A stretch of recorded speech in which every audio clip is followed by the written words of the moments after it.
নমস্কাৰ বন্ধু বান্ধৱীসকল, কাশিয়লি ইউটিউব চেনেললৈ আপোনালোক সকলোকে পুনৰবাৰ স্বাগতম জনাইছোঁ। আনদিনাৰ দৰে আজি লৈ আহিছোঁ আপোনালোকৰ মাজলৈ এটি নতুন বিষয়। সেই বিষয়টোৰ ওপৰতে আজি আলোকপাত কৰিম। আজিৰ বিষয়টো হৈছে নিবনুৱা। নিবনুৱানো কি, তাৰ কাৰণবিলাক কি, কিহৰ কাৰণে আমি নিবনুৱা সমস্যাৰ দিনক দিনে বাঢ়িবলৈ লৈছে, সেই সম্পৰ্কে আজি এই ভিডিঅ'টোৰ জৰিয়তে আলোচনা কৰিম।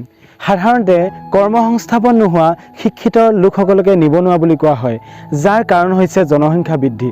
যিমানেই দিনক দিনে জনসংখ্যা বৃদ্ধি হৈছে, সিমানেই কি হৈছে সমাজত নিবনুৱা সমস্যাটো বাঢ়িবলৈ ধৰিছে। কিন্তু এই জনসংখ্যা বৃদ্ধিৰ উপৰিও আনুষংগিক বিভিন্ন কাৰণৰ কাৰণে নিবনুৱা সমস্যাটো দিনক দিনে বৃদ্ধি হোৱা পৰিলক্ষিত হৈছে। আমি যদি চিন্তা কৰোঁ, প্ৰথম কথা হ'ল ছাত্ৰ ছাত্ৰী, অভিভাৱক আৰু সমাজৰ লোকসকলৰ মানসিকতা। সমাজৰ লোকসকল আৰু ছাত্ৰ ছাত্ৰী আৰু অভিভাৱকৰ মানসিকতাটো অকণ পৰিৱৰ্তন কৰিবলগীয়া প্ৰয়োজনীয়তা আছে।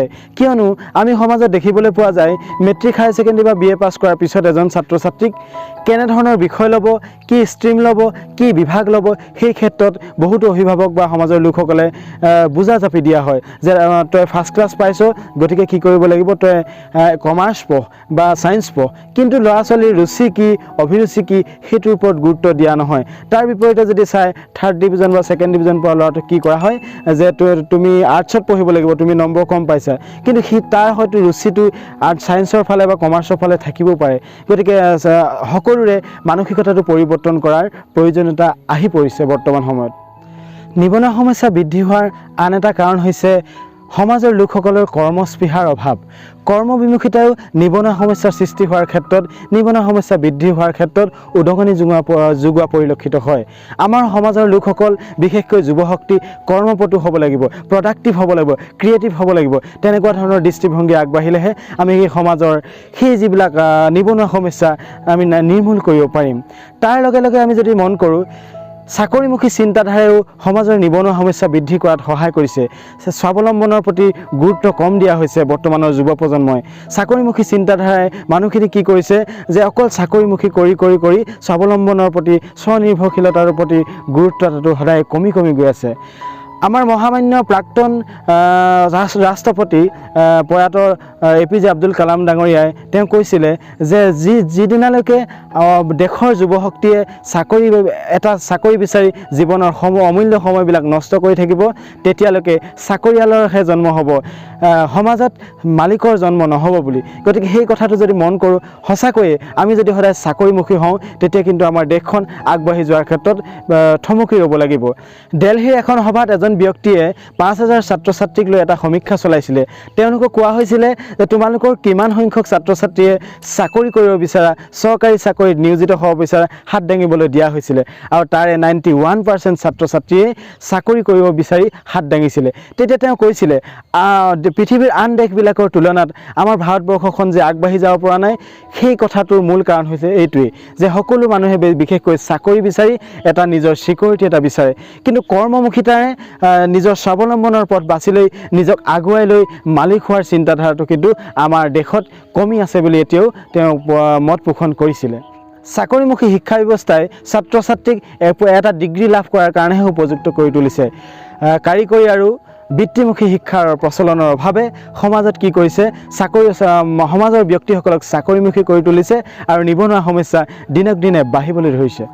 উপযুক্ত চৰকাৰী আঁচনিৰ অভাৱত আৰু উপযুক্ত শিক্ষিত ছাত্ৰ ছাত্ৰীৰ নিযুক্তিৰ অভাৱতো সমাজত দিনক দিনে যিটো আমাৰ নিবনুৱা সমস্যা বৃদ্ধি হোৱা আমি দেখা পোৱা গৈছে। আপোনালোকে যদি মন কৰে, 26000 ছাত্ৰ ছাত্ৰীৰ পোষ্টৰ কাৰণে 12-14 লাখ ছাত্ৰ ছাত্ৰীয়ে কিন্তু আজি পৰীক্ষাত অৱতীৰ্ণ হ'বলগীয়া হৈছে। অৰ্থাৎ কি হ'ল যে নিযুক্তিৰ ক্ষেত্ৰত সদায় আমাৰ কমি এতিয়াও সমাজত পৰিলক্ষিত হৈছে। আৰু ঠিক তেনেকৈ যদি আমি মন কৰোঁ, আমাৰ নিবনুৱাসকলৰ কাৰণে বা যুৱ প্ৰজন্মৰ কাৰণে, যিবিলাক চাকৰি নাইকিয়া লোকসকলৰ কাৰণে এটা বেংকত আমি লোন বিচাৰি যাবলৈও কিন্তু বহুত জটিলতা পৰিলক্ষিত হয়। কিন্তু চৰকাৰী চাকৰিয়াল এজনৰ ক্ষেত্ৰত কিন্তু সেই জটিলতাটো পোৱা নাযায়। ঠিক তেনেকৈ আমি সেই বেংকৰ যিটো লোনৰ জটিলতাৰ কাৰণেও আমি সমাজত নিবনুৱা সমস্যাৰ সমাধান হোৱাৰ ক্ষেত্ৰত আমি বাধাৰ সৃষ্টি হৈছে। লগতে তাৰ লগত এটা এনেকুৱা ধৰণৰ কথাও আছে, বহুতো ছাত্ৰ ছাত্ৰী বা বহুতো লোকে বেংকৰ ঋণ লৈ পৰিশোধ নকৰাৰ কাৰণেও সেই পৰিস্থিতিটো সৃষ্টি হোৱা কিন্তু পৰিলক্ষিত হয়। সেই কথাটো আমি নুই কৰিব নোৱাৰোঁ। কুটিৰ শিল্পৰ অৱনতিৰ বাবে অসমত নিবনুৱা সমস্যা দিনক দিনে বৃদ্ধি পোৱা দেখা পোৱা গৈছে। কমাৰ কুমাৰ সোণাৰী কহাৰ এনেকুৱা ধৰণৰ ব্যৱসায়বিলাক আজি অসমীয়া লোকসকলে বা সমাজৰ লোকসকলে কৰিবলৈ এৰি দিছে। সেই কামবিলাক কৰিবৰ কাৰণে বাহিৰৰ বনুৱাই আহি কৰিবলগীয়া হৈছে। তাৰ ফলশ্ৰুতিটো আমাৰ সেই নিবনুৱা সমস্যা বৃদ্ধি হোৱাত উদগনি যোগাইছে।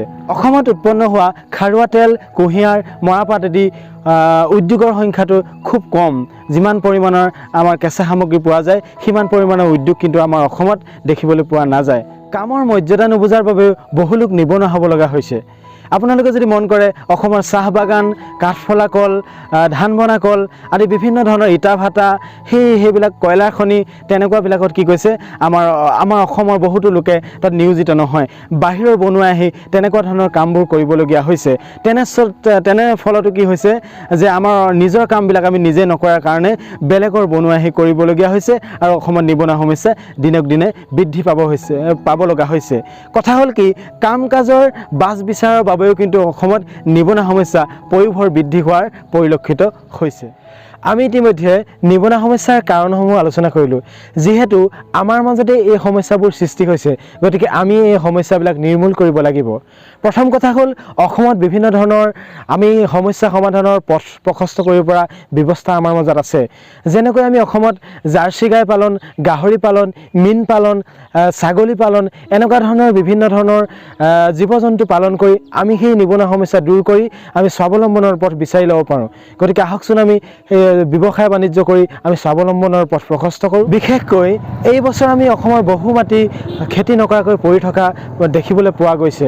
গতিকে সেই মাটিখিনিত যদি আমি যুৱশক্তি আহি অকলে নোৱাৰিলে লগ হৈ হ'লেও আমি সেই মাটিখিনি যদি বিজ্ঞানসন্মত পদ্ধতিৰে খেতি কৰাৰ ব্যৱস্থা কৰোঁ, দ খেতিয়ে হওক বা বাম খেতিয়ে হওক বা দুইটা সময়তে আমি খেতি কৰাৰ ব্যৱস্থা কৰিব পাৰোঁ, তেনেকৈ আমি নিবনুৱা সমস্যাটো দূৰ কৰাত আমি অকণমান বৰঙণি যোগাব পাৰোঁ।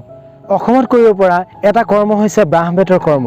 বাঁহ বেতৰ কৰ্ম কৰিবৰ কাৰণে আমাৰ যিখিনি কেঁচা সামগ্ৰী লাগে অসমত পৰ্যাপ্ত পৰিমাণে আছে। গতিকে আমি সেই সুবিধাটো গ্ৰহণ কৰি আমি নিজে স্বাৱলম্বনৰ পথ প্ৰশস্ত কৰিব পাৰোঁ। আমি কলৰ খেতি, নেমু টেঙাৰ খেতি, পাচলিৰ খেতি এনেকুৱা ধৰণৰ খেতিবিলাক কৰিবৰ কাৰণে অসমত বিভিন্ন ঠাই আছে। গতিকে সেইবিলাক কৰিও আমি নিজে স্বাৱলম্বী হ'ব পাৰোঁ আৰু নিবনুৱা সমস্যা সমাধান কৰাত আমি উদগনি যোগাব পাৰোঁ। গতিকে আপোনালোকে যদি মন কৰে আমাৰ অসমত বিভিন্ন ধৰণৰ বিশেষকৈ মহিলাই বা ছোৱালীয়ে এনেকুৱা ধৰণৰ খেতি কৰি আছে। আমাৰ অসমৰে এগৰাকী যুৱতী হৈছে গীতাঞ্জলি শইকীয়া।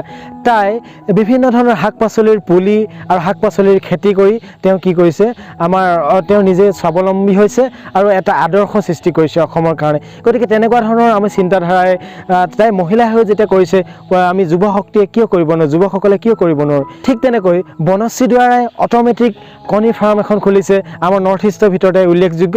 গতিকে তাই ইমান ধুনীয়াকৈ সাহস কৰিছে, আমি কিয় কৰিব নোৱাৰোঁ। তেনেকুৱা ধৰণৰ চিন্তাৰে আচলতে আমি আগবাঢ়ি গ'লেহে আমাৰ প্ৰকৃত অৰ্থত আমি নিবনুৱা সমস্যা ৰোধ কৰিব পাৰিম।